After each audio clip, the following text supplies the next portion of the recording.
오늘 우리에게 주시는 하나님의 말씀 갈라디아서 2장 15절에서 21절까지 말씀입니다. 갈라디아서 2장 15절에서 21절까지 제가 읽어드리도록 하겠습니다. 우리는 본디 유대 사람이요 이방인 출신의 죄인이 아닙니다. 그러나 사람이 율법을 행하는 행위로 의롭게 되는 것이 아니라 예수 그리스도를 믿는 믿음으로 의롭게 되는 것임을 알고 우리도 그리스도 예수를 믿은 것입니다. 그것은 우리가 율법을 행하는 행위로가 아니라 그리스도를 믿는 믿음으로 의롭다고 하심을 받고자 했던 것입니다. 율법을 행하는 행위로는 아무도 의롭게 될 수 없기 때문입니다.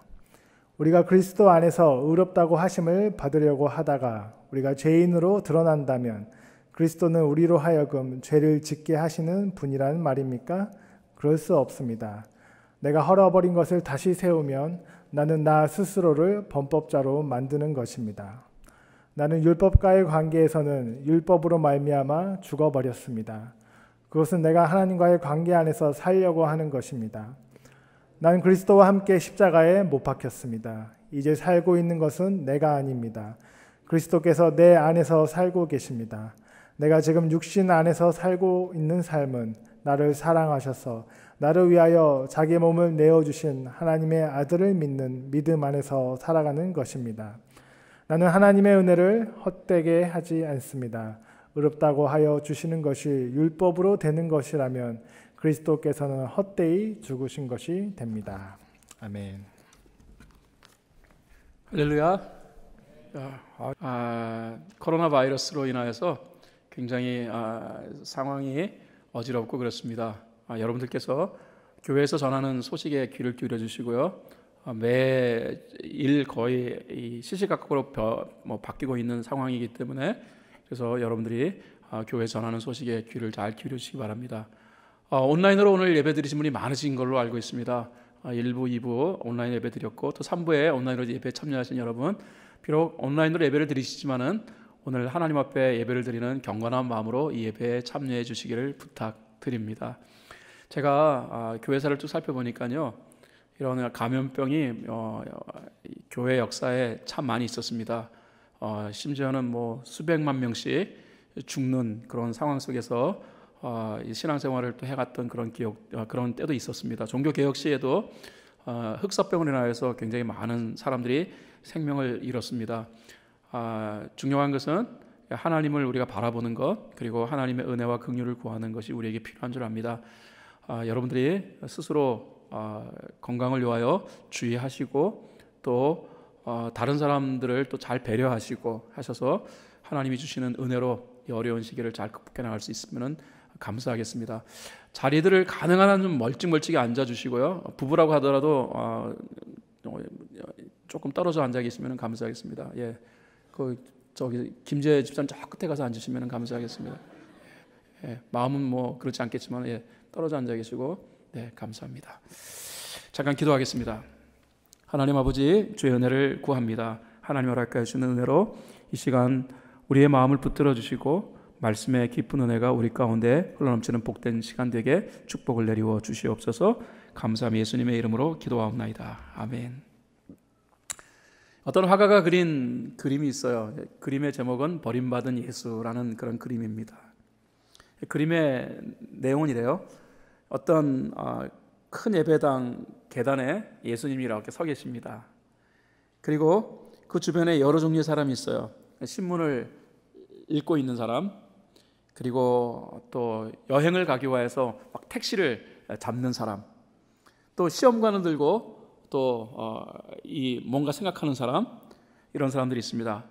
하지만 그 자리에 예수님이 있다라는 것을 아무도 주목하지 않습니다. 그 예배당 근처에 서너 명의 성직자들이 뭐 이렇게 손을 휘두르면서 열렬히 토론하고 있기는 합니다만 그런 예수님에 대해서는 관심이 없어요. 간호사 제복을 입은 한 여자가 힐끗 예수님을 쳐다보는 그런 그림이에요. 이 그림은 아마도 현대 그리스도인들의 이 모습을 상징화한 것이 아닐까라고 생각합니다. 그러니까 예수님에 대하여서 신앙은 고백하지만 실제로는 예수님한테 관심이 없는 현대 그리스도인들. 오늘 이 아침에 혹이라도 우리가 예수님을 주로 우리가 고백하지만은 실제로 우리 마음 가운데 예수님에 대한 관심은 없이 예배를 드리지 않았으면 하는 마음으로 기도했습니다. 그리피트 토마스라고 하는 사람이 책을 하나 썼는데 기독교는 그리스도다라는 그런 책을 썼어요. 그러니까 Christianity is Christ라는 그런 책이에요. 그 책에서 그는 기독교의 본질은 예수다. 기독교의 중심도 예수다.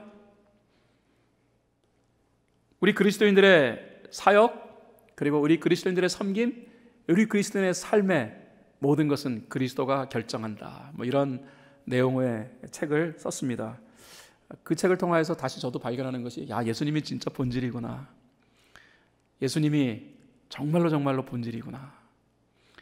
오늘 이 예배 속에서 예수님이 정말 우리에게 느껴지고 예수님이 우리의 삶의 진정한 주가 된다는 사실이 경험되어지는 그런 예배가 되었으면 좋겠습니다. 예수님 스스로도 자기 자신을 이렇게 표현하셨잖아요. 요한복음 14장 6절에 나는 길이요 진리요 생명이다. 아멘인가요? 네, 길이요 진리요 생명 되신 예수님, 그 예수님이 우리 모두에게 다시금 정말 확신되어지고 예수님 때문에 뭉클한 감격을 누리는 오늘 이 아침이 될 수 있기를 소망합니다. 그래서 바울은 우리가 읽은 본문 가운데 갈라디아서 2장 16절에 스스로 의롭게 될 수 있는 유일한 방식 예수를 믿는 것 외에는 없다라는 것을 밝히는 거죠. 바울은 이렇게 말합니다. 그러나 사람이 율법을 행하는 행위로 의롭게 되는 것이 아니라 예수 그리스도를 믿는 믿음으로 의롭게 되는 것임을 알고 우리도 그리스도 예수를 믿은 것입니다. 그러니까 바울의 표현 속에 예수 그리스도를 믿는 믿음이라는 이런 말이 담겨 있는데 예수님에 대한 특정한 믿음을 가질 때 의롭게 된다. 예수님이 어떤 분이시기에 바울은 이런 말을 하고 있는지 우리가 같이 조금 말씀을 생각해 보자는 것입니다. 몇 가지 좀 말씀드리겠습니다. 첫 번째로 바울의 표현에 하면 예수님은 모든 것을 주신 분이다. 자, 갈라디아서 2장 20절 하반절에 바울은 말합니다. 나를 사랑하셔서 나를 위하여 자기 몸을 내어주신 하나님의 아들을 믿는 믿음 안에 살아가는 것입니다. 우리가 믿음을 얘기하잖아요. 그리스도에 대한 믿음을 얘기하는데 그리스도에 대한 믿음을 전하 여러분 다 가지고 있어요. 근데 그 그리스도가 바울에게서는 어떠한 분이셨냐? 바울은 이렇게 말하는 거예요. 나를 사랑하셔서 나를 위하여 자기 몸을 내어주신 분이시다. 우리가 이 성경 구절은 잘 알고 있어요. 그런데 바울의 심정에 대해서 이 말씀으로 다시 돌아가 보자라는 거예요. 바울은 말해요. 주님은 나를 사랑하셨다. 그래서 나를 위하여 자기 몸을 내어주셨다. 여러분, 나를 위하여 스스로 희생하는 것, 스스로 자기 자신을 희생하는 것은 다 가능하지만은 남을 위하여 희생한다는 건 쉬운 일이 아니잖아요. 특별히 이 어려운 시기에 남을 위하여 희생한다는 것이 그게 얼마나 어려운 것인가를 우리가 잘 알고 있어요. 어저께 제가 우리 집 근처에 있는 마켓에 잠깐 갔었어요. 필요한 게 있어서 마켓에 갔는데 저는 정말 어저께 그 마켓 가보고 난 다음에 미국이 전쟁 난 것 같은 느낌이 들었어요. 저희 집 근처에 있는 이 마켓은 평생 사람 그렇게 많이 없어요. 그리고 그냥 늘 한산해요. 그런데 어저께 제 아내하고 가보고서 그냥 너무 깜짝 놀란 거 있죠. 막 카트가 없어요. 그 파킹 라프트 카트가 없어요. 그리고 안에 들어갔더니 이거 완전 전쟁통인 거예요. 막 물건 쓸어 담느라고요. 막 전쟁통이에요. 좀 필요한 거 있어가지고 사려고 휴지 같은 거 있나 해가지고 했더니 하나도 없어요. 그리고 제가 한 곳에서는요, 세제 같은 것을 막 쓸어 담는 사람이 있는데 막 싸우는 걸 제가 거기서 봤어요. 남에 대한 배려가 없는 거예요. 왜 그럴까요? 그렇습니다. 이게 지금 심각한 상황이라고 생각하니까 일단 나부터 살고 봐야 되겠다. 남이 필요한 거 있고 없고 간에 남에 대한 신경을 쓸 틈이 없는 거예요. 이게 현실이라는 말이에요. 다시 말해서 남을 위하여 나 자신을 희생한다는 것이 얼마나 어려운 것인가 하는 것을 우리가 지금 이 코로나 바이러스 이 시국에서 우리 충분히 짐작해 볼 수 있잖아요.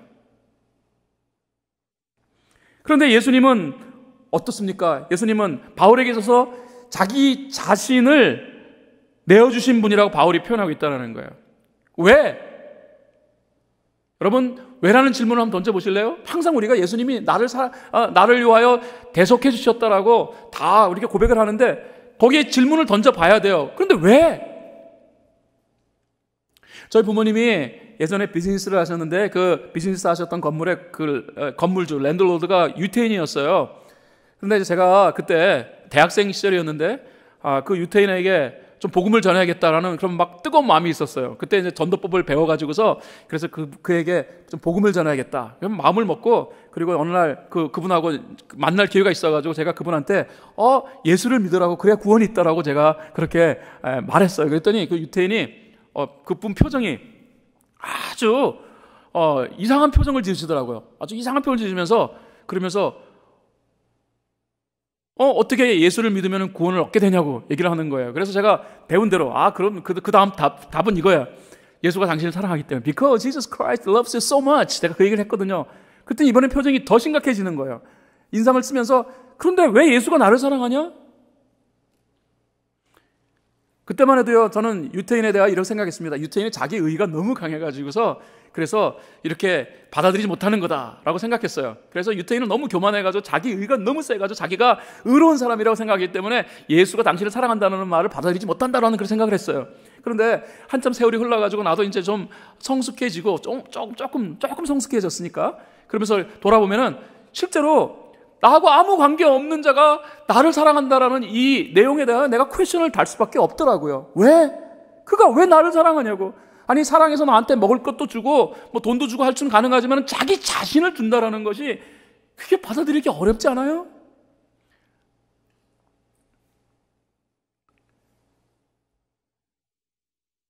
사랑하는 여러분, 우리를 사랑하신 분이 예수님입니다. 바울의 표현입니다. 제가 예전에 드라마 하나를 봤는데 어떤 이제 굉장히 순진한 청년이 길을 가고 있는데 꼬마 하나가 막 울고 있는 거예요. 막 울고 엄마 하면서 울고 있는 거예요. 그래서 다른 사람들은 다 쳐다만 보고 그냥 지나쳐요. 그런데 이 청년은 좀 얘가 너무 불쌍했는지 얘한테 가가지고서 뭐 이제 달래면서 얘기를 들어보니까 엄마를 잃어버린 거야. 엄마를 잃어버렸어요. 길거리에서. 그래가지고 막 울고 있는 거예요. 그러니까 너무 불쌍해서 애를 데리고 파출소로 데려가려고 그랬더니 나 배고프다고 막 그래서 엄마 나 배고파. 그러니까 이 청년이 너무 안타까워가지고 얘를 데리고 피자집에 가가지고서 피자를 사 먹였어요. 피자를 먹다 보니까 얘가 이제 조금 마음이 좀 이제 안정됐나 봐. 그래서 이제 이 청년하고 대화를 나누는 거예요. 그러면서 아저씨하고 조금 친해지니까 아저씨는 뭐 사달라고 그래서 뭐 그러는 거예요. 그래서 이 청년이 얘를 데리고 다니면서 장난감도 사주고 또 뭐 보여주고 뭐 이렇게 하면서 하루 종일 같이 다닌 거예요. 그러고 난 다음에 굉장히 친해졌어. 그래서 이제 엄마를 찾으러 가자 그랬더니 가자고 그래가지고 파출소로 갔어요. 파출소에 갔는데 거기서 이제 엄마가 이제 오게 됐어요. 그래서 왔는데 그 어머니가 이 청년에게 고마워해야 되잖아요. 근데 어머니가 오히려 이상하게 생각하는 거예요. 도대체 당신이 왜 우리 애한테 이렇게 잘해줬냐고. 하루 종일 왜 얘를 데리고 돌아다니냐고. 당신이 유기하려고 그랬는데 이게 잘 안 되니까 할 수 없어가지고 파출소 데려온 거 아니냐고. 오히려 이 청년을 의심하면서 덤탱이를 씌워놓은 거예요. 여러분 세상이 그렇지 않아요? 누군가가 정말로 잘해줬어. 그러면 사람들은 다 마음 가운데 퀘스천 마크를 달아요. 왜? 바울은 이 부분을 가지고 깊이 고민했어요. 그가 나를 사랑하셨다. 왜 사랑하셨는가? 바울의 신학적 내용들을 쭉 살펴보면 바울은 이렇게 말하는 거예요. 그거 이해할 수 없지만은 그가 나를 사랑한 것은 무조건적으로 사랑하는 것이다. 여기서 예수님의 그 무조건적인 사랑이라는 것은 뭐냐면은 나를 위하여 모든 것을 주셨다라는 거예요. 우리의 예배의 주인은 예수님인 줄 믿습니다. 오늘 사실 많은 교회들이 온라인 예배 드립니다. 오프라인 예배를 드리는 교회들은 그렇게 많지는 않아요. 저희 교회도 보니까 오늘 상당히 많은 분들이 오늘 교회 안 오시고 온라인 예배를 드리고 계십니다. 근데 온라인 예배를 드리냐 오프라인 예배를 드리냐 하는 것이 중요한 것이 아니고 이 예배 속에서 우리가 꼭 인정해야 될 것은 예수 그리스도예요.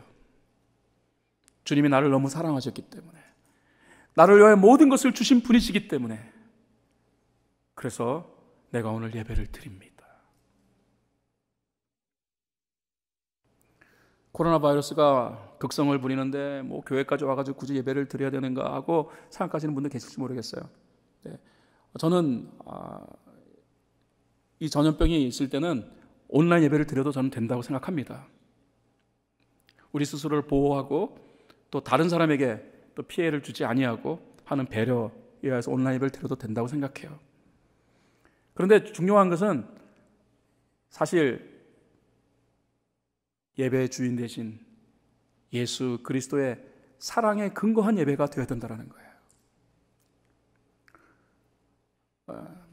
제가 목회를 거의 30년 가까이 제가 하는데요, 이런 예는 없었어요. 이렇게 온라인 예배를 드려야 된다, 이런 예는 한 번도 없었어요. 오늘 교회 오면서 참 만감이 교차했어요. 이런 예는 한 번도 없었는데 하나님 이거 뭡니까? 이런 생각을 많이 하면서 참 복잡한 마음으로 교회 왔어요. 근데 교회로 오면서 한 가지는 확실히 하자. 우리가 온라인 예배를 드리건 오프라인 예배를 드리건 중요한 것은 오늘 우리의 예배 중심이 예수 그리스도가 되게 하자. 바울이 고백하고 있는 나를 사랑하셔서, 무조건적으로 나를 사랑하셔서 자기 자신의 모든 것을 주신 그 주님에 대한 사랑이 중심이 되어진 예배를 드리자. 예배를 드리는 여러분이 그 예수님을 다시 한번 발견하는 마음으로 오늘 예배를 드릴 수 있으면 좋겠습니다. 온라인 예배를 드리시는 여러분들도 온라인으로 예배를 드리시지만은 예배의 중심이 예수 그리스도가 된다는 사실을 기억하면서 오늘 예배에 참여해 주시기를 부탁을 드립니다. 바울은 예수님이 우리의 모든 것을 주신 분이시다라는 걸 얘기하고 있고, 두 번째로 바울은 예수님은 우리가 살아야 할 이유다라는 것을 말하고 있어요. 자, 갈라디아서 2장 20절은 우리 교회 성도들은 대부분 다 암송하는 구절이에요. 갈라디아서 2장 20절 말씀을 같이 한번 우리 한 목소리 읽어봤으면 좋겠습니다. 시작. 나는 그리스도와 함께 십자가에 못 박혔습니다. 이제 살고 있는 것은 내가 아닙니다. 그리스도께서 내 안에서 살고 계십니다. 내가 지금 육신 안에서 살고 있는 삶은 나를 사랑하셔서 나를 위하여 자기 몸을 내어주신 하나님의 아들을 믿는 믿음 안에서 살아가는 것입니다. 이 바울의 고백 속에 뭡니까? 이제 예수님이 나의 삶의 모든 거다라는 거 아닙니까?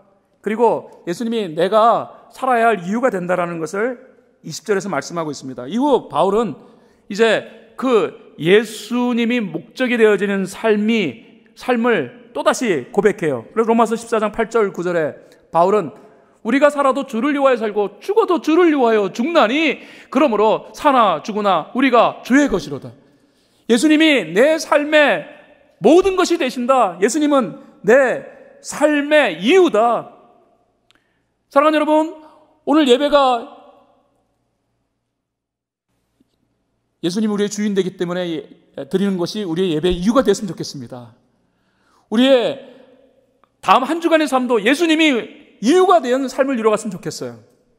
사나 죽으나 내가 주님의 것이기 때문에 내가 주를 위하여 내가 한 주간 산다.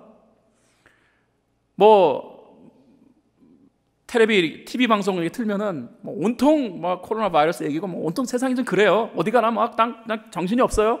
예, 들려오는 이야기들은 다 코로나 바이러스가 모든 주제를 차지하고 있는지 모르지만 우리 마음 한구석에는 우리의 삶의 주제가 예수가 되기를 바랍니다.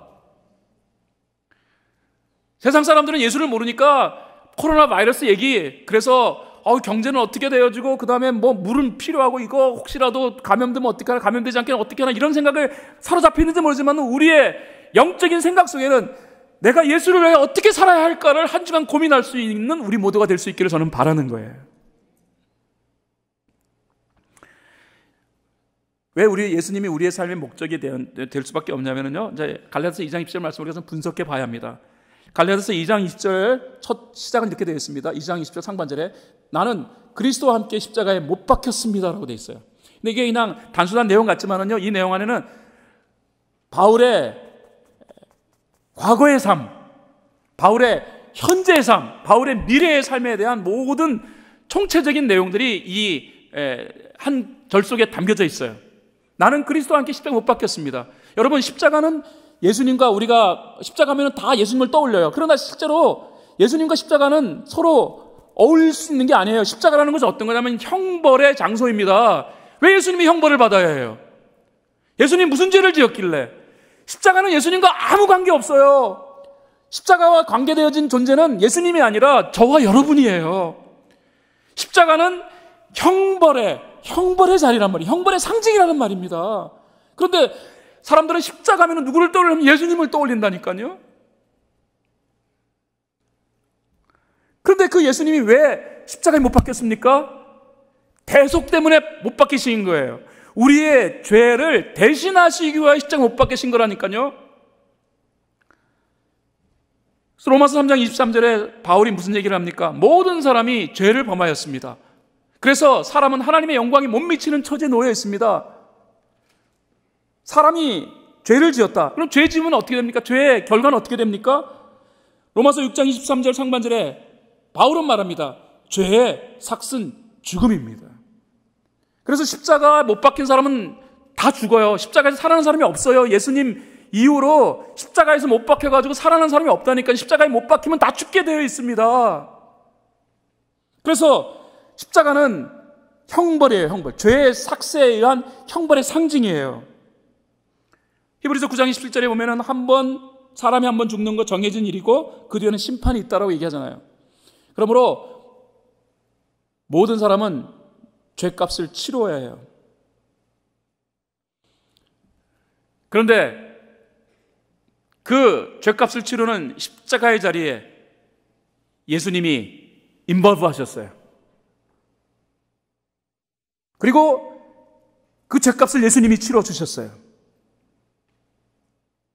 그 예수님을 바울은 깨닫게 된 겁니다. 사랑하는 여러분, 오늘 예배를 드리시면서 나의 죄값을 대신 치러주신 대속의 주님을 깊이 있게 묵상하며 예배를 드릴 수 있으면 좋겠습니다. 모르겠어요. 이게 코로나 대란으로 인해가지고 코로나 바이러스 대란으로 인해서 많은 분들이 집에서 온라인 예배를 드리고 계실 겁니다. 대부분의 교회들이 미국 교회를 보면 대부분의 교회들이 오늘 온라인 예배를 드려요. 그런데 이 온라인 예배를 드리면서 우리 그리스도인들이 별로 그렇게 익숙하지 않은 온라인 예배를 드리면서 무슨 생각을 하고 예배를 드리고 있을까? 지금 이 3부 예배를 온라인으로 드리고 계시는 여러분들도 어떤 생각으로 예배를 드리실까? 제가 한번 생각을 해보는 거예요.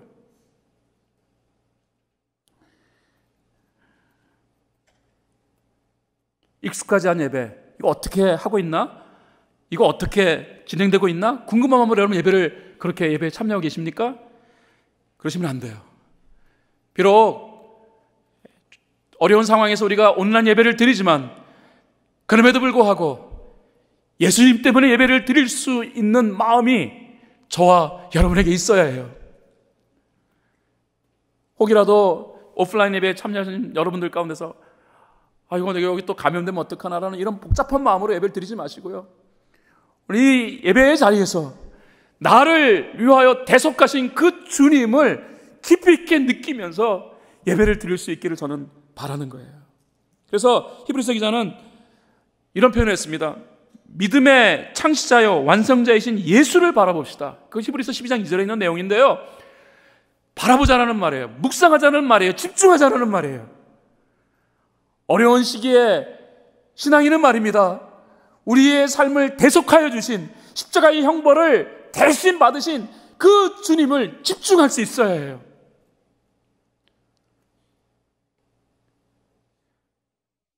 바울은 이 예수님에 대한 내용들을 깨닫고 난 다음에 예수에 미친 사람 됐잖아요. 그래서 내가 살아도 주를 위해 살고 죽어도 주를 위해 산다. 우리 믿음의 선배들은 예수 다 경험하고 난 다음에 다 예수에 미친 사람 됐어요. 우리의 믿음의 선배들이 예배를 드린 것은 예수에 미쳤기 때문에 예배를 드린 거예요. 예배를 드려야 하기 때문에 예배를 드린 게 아니라 예수에 미쳤기 때문에. 너무 예수가 좋아서 나의 삶을 주관하신 그 예수가 너무나도 그 예수에 대한 이 감격이 겨워서 예배를 드린 거예요. 사도 바울 이후로 다음에 최고의 신학자라고 하는 사람이 있다면 어거스틴이라고 말할 수 있을 것입니다. 이 아우구스티누스라고 하는 이 어거스틴이 원래 방탕한 삶을 살았어요. 그래가지고서 막 세상에 죄란 죄는 다 짓고 뭐 이러면서 살았던 존재인데, 어머니가 이제 모니카라고 하는 사람이 이제 어머니인데, 어머니가 이 아들을 위하여 늘 기도해서 근데 하나님이 은혜를 베푸셔가지고 이 어거스틴이 예수 앞으로 돌아오게 된 거예요. 그리고 이 어거스틴이 예수의 사랑을 뼈저리게 경험한 거예요. 그리고 예수를 위하여 막 자신의 모든 것을 불살라서 살았어요. 그러니까 예수님이 이 어거스틴을 너무 사랑하셨던 것 같아요. 그래서 어느 날 어거스틴의 꿈속에 예수님이 나타나십니다. 그리고 어거스틴에게 야, 네가 나를 이렇게 사랑하니까 나도 너가 너무너무 사랑스럽다. 그래서 내가 너에게 삶의 축복을 베풀고 싶다. 너 원하는 거 있으면 나에게 얘기하라. 여러분 같으면 뭘 얘기하시겠어요? 어거스틴이 뭐라고 말하냐면요, 어거스틴이 이렇게 꿈속에서도요, 야, 꿈속에서 이렇게 말할 수 있을까? 진짜 어거스틴이 예수님 사랑했던 거예요. 꿈속에서 어거스틴이 이렇게 얘기했대요. 주님, 나 아무것도 원하지 않습니다. 내가 원하는 것은 그냥 주님, 당신 자신입니다. 와, 꿈속에서 이런 말을 할 수 있을까? 저는 꿈에서 예수님을 좀 많이 보고 싶거든요. 그래서 저의 기도의 제목 중에 하나가 꿈속에서라도 예수님 보고 싶어요. 근데 제 평생에 꿈속에서 예수님 한 번도 나타나신 적은 없어요. 근데 그 예수님이 탁 나타나셔가지고 저한테, 야, 김 목사, 네가 나를 사랑한다고 하니까 나 너에게 복을 베푸고 싶다. 너 원하는 거 있으면 얘기해라. 그러면 어거스틴처럼 제가 고백할 수 있을까? 주님 한 분이면 돼요. 다른 거 아무 필요 없어요. 주님 한 분이면 돼요. 라고 말할 수 있을까? 사랑하는 여러분, 오늘 이 갈라디아서에 있는 내용을 통해서 우리가 예수님을 다시 한번 새롭게 이해하고 예수님이 어떤 분이신가에 대한 새로운 깨달음이 저 여러분에게 있는 그런 복된 시간이 되었으면 좋겠습니다. 오늘 본문이 주는 마지막 내용, 예수님은 우리가 따라야 할 삶의 방식이다라는 것입니다. 갈라디아서 2장 10절, 아까 그 내용 말씀은 굉장히 중요한데요. 나는 그리스도와 십자가에 못 박혔다. 그래서 함께 십자가에 못 박혔다라는 이 원어는 엄밀하게 얘기하면은 예수 그리스도와 내가 연합됐다라는 뜻입니다. 예수님과 연합된 삶이 되었다. 여러분들 이 부분이 굉장히 중요합니다. 예수님과 연합됐다는 건 굉장히 중요해요. 여러분, 예수님과 연합됐습니다. 예수님과 연합됐다 그러면 예수님과 우리가 이제 한 운명 공동체가 됐다라는 거예요. 그리고 우리의 삶은 연합되어진 삶이기 때문에 예수에 의하여 주도적으로 살아가게 되어 있어요. 그런데 정말로 이제 예수 믿는 우리들이 예수님과 정말 연합된 삶을 살아가고 있냐 하는 것을 오늘 이 아침에 한번 생각해 봤으면 좋겠습니다. 여러분, 교회 오실 때는 다 예수님의 이름을 의지하고 오셨죠. 네, 교회 오실 때는 다 예수님 붙들고 오셨을 거예요. 그리고 오늘 예배 드리면서 여러분 마음속에 나 거룩하게 살아야지 하는 여러 가지 생각을 하셨을 것입니다. 좋은 생각이에요. 예배를 끝나고 난 다음에는 그 다음에는 어떻게 됩니까? 예수님과 묶여져서 우리의 삶의 현장으로 돌아가야 되겠죠. 이게 정상이지 않겠습니까?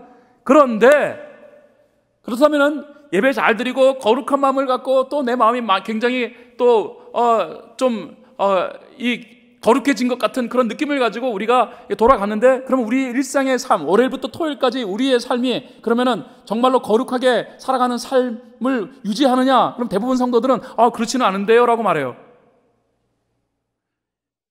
이게 굉장히 이상한 고백이에요, 사실은요. 왜냐하면 연합되었으면, 예수님과 우리가 연합되었으면, 그럼 우리 일주일 내내 삶이 연합된 삶이니까 예수가 주도하는 삶이 되어야 되는 게 정상이잖아요. 그런데 월요일부터 토요일까지 예수님은 쌍그리 잊어버리고 살아요. 예수님과 전혀 무관하게 한 주간의 삶을 살다가 토요일 밤쯤 돼가지고 예수님 이제 내일이 주일이니까 예수님 나하고 결합하시죠 하고 우리가 예수님과 결합해요? 그럼 예수님과 우리의 관계가 뺐다 붙였다 하는 그런 관계입니까? 성경이 말하고 있는 나는 그리스도와 함께라는 이 성경 원어는 시네스타우로마이라고 되어 있어요. 시네스타우로마이라는 이 말은 완전히 동일체가 됐다는 말이에요. 떨어졌다 붙었다는 그런 것을 말하는 게 아니에요. 완전히 붙어버린 삶입니다. 그렇다면 우리의 삶은 한 주 내내 예수가 중심이 되어진, 예수가 이끌어가는 삶을 살아가는 것이 정상이 되어야 정상 아니겠냐는 거예요. 예수님이 많이 사용하신 표현 가운데 내 안에라는 말이 있습니다. 내 안에, 너희가 내 안에, 요한복음 15장 10절에 너희가 내 안에 머물러 있고 내 말이 너희 안에 머물러 있으면, 이렇게 표현했어요. 그러면 무엇인지 원하는 대로 구하라, 그러면 이루겠다라고 예수님이 말씀하셨는데, 예수님이 사용하신 이 내 안에, in me, in Christ, 이 말은 연합을 말하는 거예요. 주님이 계속 우리한테 리마인드 시켜주는 게 뭐냐면 너하고 나는 하나다. 사도 바울은 고린도전서 1장 2절에서 성도가 누구냐라고 표현합니다. 성도는 사도 바울이 표현하면은 그리스도 예수 안에서, 다시 말해 예수와 연합되어져서 성도가 되었다라고 말하고 있어요. 우리가 성도가 됐다라는 것은 내가 예수 믿기로 내가 결심해서, 우리는 그렇게 생각해요. 내가 선택해서. 아닙니다. 선택했다고 성도가 되는 게 아니에요. 예수와 내가 연합되어질 때, 합일체가 되어질 때 성도가 되는 거예요. 그래서 그리스도와 함께라는 말은 연합을 의미하는 것입니다. 따라서 나와 예수가 통합되었다. 내 마음대로 뗐다 붙였다 할 수 있는 게 아닙니다. 내가 떨어져 나갔다면 탈선을 의미하는 것이죠. 탈선하면 우리는 어떤 생각을 하냐면 이런 생각을 하는 거예요. 탈선하면은 아이고 엉망으로 살아가는 거. 와, 완전히 그냥 막 세상 사람 가운데서보다도 더 지저분한 일들을 행하는 사람 보고서 야, 저 사람 예수 믿다가 탈선했네 라고 생각할지 모르겠어요. 탈선 그런 거 아닙니다. 탈선은요, 예수가 이끌어가는 삶에 내가 묶여지지 아니한 것이 탈선입니다. 기차 생각하시면 돼요. 여러분, 기관차에 그다음에 열차들이 이렇게 묶여서 가잖아요. 그런데 기관차가 이끌어가는 대로 가야 되는데 기관차에서 열차가 떨어져 나가면 그걸 탈선이라고 하잖아요. 사랑하는 여러분, 예수 믿었으니까 우리는 예수와 함께 묶여진 삶, 그러므로 예수님이 우리의 삶을 주도해 가시도록 예수께 우리의 모든 것을 내어 맡기는 그리스도의 주재권을 인정하는 삶을 우리가 이루어 가야 합니다. 오늘 이 예배 속에서 주님이 나의 주님이라는 사실을 정확하게 인정하고, 주님 내 삶을 이끌어주세요, 내 삶을 통치해주세요, 주님이 원하신 대로 내가 순종하며 살겠습니다라는 깊이 있는 고백들이 저와 여러분에게 있기를 예수 그리스도의 이름으로 부탁을 드립니다. 말씀을 결론 짓겠습니다. 예수와 연합된 인생이 특별한 인생입니다. 예수님, 크리스찬들 보고 You are so special 하는데 그 스페셜하다는 이유는 뭐냐면은 우리가 예수와 연합됐기 때문에 스페셜한 거예요. 아멘입니까? 그럼 예수와 연합되었다라는 것을 우리가 어떻게 증명할 수 있는가? 그렇습니다. 예수님이 주도하는 삶을 살아갈 때 내가 예수와 연합되었다라는 것이 증명되어지는 거예요.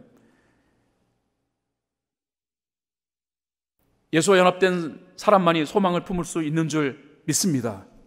마음에 소망을 품으십시오. 예수를 믿는 자에게 우리 주님의 능력이 함께 하실 것입니다. 들려오는 소식마다 어렵고 힘든 소식들이 전해집니다. 하지만 그럼에도 불구하고 마음의 소망을 품을 수 있는 중요한 근거는 오직 예수에 있다는 사실을 명확히 이해했으면 좋겠습니다. 요즘 방송을 열심히 보고 있어요. 제가 CNN 방송을 보는데 헬스 디파트먼트 쪽에 계시는 분이 방송에 나와가지고서 설명하고 있더라고요. 이 코로나 바이러스가 지금 유럽에 굉장히 많이 지금 확산되고 있고, 특별히 이태리에서 굉장히 확산되고 있는데, 이태리에 뭐 좀 하루에 확진자가 막 1000여 명 이상씩 매일매일 늘어나고 있고, 사망자가 좀 기하급수적으로 늘어나고 있습니다. 그러면서 심각하다고. 그것까지 얘기했으면은 그게 그럼 심각한 거구나라고 느낄 텐데, 그 다음 말이 마음에 아주 두려움이 오는 말을 하더라고요. 뭐라고 하냐면은, 그런데 현재 미국의 시츄에이션이 이 이태리에 비해서 딱 일주일 늦어 있다고 얘기하더라고요. 그 말을 들은 순간에 아주 생각을 많이 하게 되더라고요. 일주일 늦어 있다? 그러면 일주일이 굉장히 고비겠네? 일주일 후에 미국도 이태리처럼 될 수 있다라는 말이에요. 마음이 두려워져요. 미국 정부가 뭔가를 해줘야 될 텐데 라고 생각하면서 정부는 뭘 할까 하고 이런저런 생각을 막 합니다. 성경은요, 우리가 소망을 품어야 할 중요한 근거가 예수 안에 있다는 사실을 말합니다. 물론 이 국가가 국민을 위해서 해야 할 근원적인 의무가 있고, 또 이 나라의 국민은 정부로부터 보호받을 권리가 있습니다. 하지만 우리가 미국 살고 있는 사람이기 전에 우리가 하나님 나라의 백성이라는 사실을 먼저 정확하게 이해하는 저와 여러분이 될 수 있으면 좋겠습니다. 예수 그리스도를 인생의 구주로 섬기고 있는 삶은 예수가 통치하는 삶, 주님이 우리의 삶을 내버려 두실 리가 없습니다. 주님은 우리의 삶을 붙들어 주실 것이고 우리의 삶 속에 보호하심과 은혜를 베풀어 주실 것입니다. 우리의 다음 한 주간의 삶의 소망을 예수에 두었으면 좋겠어요. 오직 예수, 당신만이 내 삶의 소망입니다. 주님, 내 삶을 지키시고 통치하시고 내 삶을 통하여 주님 영광 거두어 주십시오.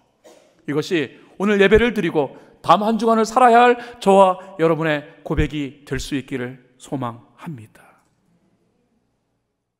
사랑하는 여러분, 한 주간 예수 그리스도 더불어 승리하시기를 주 예수 그리스도의 이름으로 축원을 드립니다. 기도하겠습니다. 고마우신 주님, 어지러운 시기에 우리들이 주의 긍휼하심과 은혜를 구하지 아니할 수 없나이다. 그러나 우리가 두려워하지 않을 가장 중요한 근거가 우리의 주인 되시는 예수 그리스도의 있음을 고백드리지 아니할 수 없습니다. 주님, 우리의 주님으로서 우리의 삶을 지키시고 보호하시고 우리의 믿음의 선배들이 주님을 통하여 얻었던 그 놀라운 은혜들을 우리도 동일하게 이 어려운 시기에 주님으로부터 얻을 수 있도록 역사하시고 은총을 베풀어 주시옵소서. 존귀하신 우리 주 예수 그리스도의 이름으로 간절히 기도하옵나이다. 아멘. 자리에서 일어나시겠습니다. 2020년 3월 15일 미 합중국 대통령 도널드 트럼프는 미국을 위한 기도의 날로 선포했습니다. 미국에 이제 확산되어지고 있는 이 코로나 바이러스로부터 하나님께서 보호하신 은혜를 베풀어 주시기를 대통령으로서 간곡하게 부탁을 했습니다. 지금 뭐 전 세계 대부분의 나라들의 이 전염병이, 이 감염병이 확산되고 있는데 그 기도의 날을 선포한 나라를 제가 알고 있는 나라는 미국밖에 없어요. 난 그게 너무 감사해요.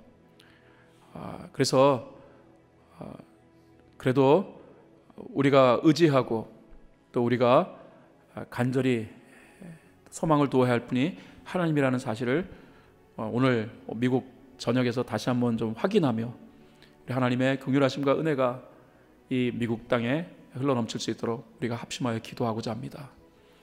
하나님의 능력이 확산되고 있는 코로나 바이러스를 확산을 중단시켜 주시고 또 이 모든 것들을 위하여서 계획하고 정책을 펼쳐가는 미국의 위정자들에게 하나님의 통찰과 또 지혜를 허락하여 주시도록, 그리고 우리 교회들이 어려운 시기에 믿음을 잃지 아니하고 정말로 하나님의 은혜를 구하는 이런 교회들이 될 수 있도록 우리 같이 한번 하나님 앞에 함께 합심하며 기도하고 이 위기 속에서 하나님의 도우심을 아름답게 이루어갈 수 있도록 우리들이 함께 하나님 앞에 간절한 마음으로 간구하는 시간을 갖고자 합니다. 우리 마음을 모아서 하나님, 미국 땅에 은혜와 긍휼을 베풀어 주시고 모든 미국 국민들을 코로나 바이러스의 위험으로부터 보호하여 주시고 모든 교회들도 보호하시며 미국의 정치가들에게 우리 하나님을 경외하는 마음으로, 국민을 사랑하는 마음으로 정책을 펼쳐갈 수 있도록 도와주십시오.